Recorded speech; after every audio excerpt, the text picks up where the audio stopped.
पिछले 24 घंटे में बहुत कुछ हुआ। पूरी दुनिया एक तरह से हिल गई। ईरान में आयतुल्लाह खamenei की इजराइल और अमेरिका के हाथों हत्या हो गई। 24 घंटे गुजर गए। हिंदुस्तान की सरकार, प्रधानमंत्री, विदेश मंत्री एक शब्द इजराइल और अमेरिका की निंदा में आपने नहीं सुना इनके मुंह से। भारत हमेशा एक मॉरल लीडरशिप देता था विश्व को। भारत की तरफ पूरा विश्व हमेशा देखता आया नैतिक नेतृत्व के लिए। वो मॉरल लीडरशिप, वो मॉरल कंपस अब हमारा खत्म हो गया। कुछ 2 दिन पहले नरेंद्र मोदी जी इजराइल की यात्रा पर थे। किसी को नहीं समझ में आया क्यों गए। लौटने के 48 घंटे के भीतर हिंदुस्तान के पुराने दोस्त ईरान पर नरेंद्र मोदी जी के नए दोस्त इजराइल ने हमला बोल दिया। नरेंद्र मोदी चुप रहे, कुछ नहीं बोले। माह रमजान में आयतुल्लाह खamenei की शहादत इतिहास में दर्ज हो गई। हर मजहब, हर धर्म शहादत पर, बलिदान पर, शहीदी पर, क्रूसिफिक्शन पर बहुत कुछ लिखता है, बहुत उसको ग्लोरीफाई करता है, और वो ग्लोरीफाई करने योग्य बात है। आप क्रिश्चियनिटी पर आइए। The crucifixion of Christ immortalize Christianity.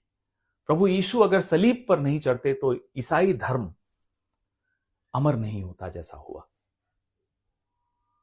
गुरु गोविंद सिंह 4 साहिबजादों की शहादत के बाद कहते हैं, इन पुत्रन के शीस पर वार दिए सुत 4 मुए तो क्या हुआ, जीवित कई हजार। हमारे कुछ शिया दोस्त बचपन से अपने घर में सुनते आए थे कि जिंदगी जियो तो अली की तरह और शहादत हो तो हुसैन की तरह। भगवान कृष्ण अर्जुन को कहते हैं, हे कौन्तेय, यदि तुम युद्ध में मारे जाओगे तो स्वर्ग को प्राप्त करोगे। यदि तुम युद्ध में मारे जाओगे तो स्वर्ग को प्राप्त करोगे, और यदि जीत जाओगे तो पृथ्वी का राज्य भोगोगे। जो शहादत हुई आयतुल्लाह खamenei साहब की, वह तो इतिहास में, जैसा मैंने कहा, दर्ज होगी ही।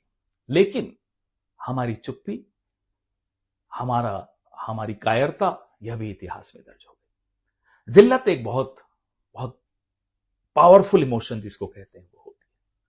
किसी शख्स को, किसी मुल्क को, किसी कौम को जब आप जलील करते हो तो उस जिल्लत के खिलाफ उसके, उस शख्स के, उस कौम के, उस मुल्क के मन में नफरत पैदा होती है, और उस नफरत के अंदर गुस्सा होता है। उस गुस्से में इतिहास में आने वाले जंग दर्ज होते हैं।